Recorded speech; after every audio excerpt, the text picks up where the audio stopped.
quémala.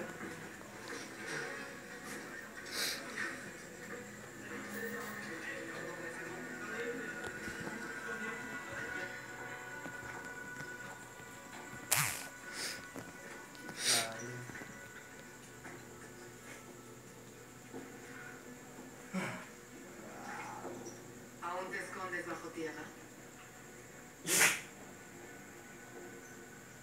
C'est bien difficile pour moi de sortir.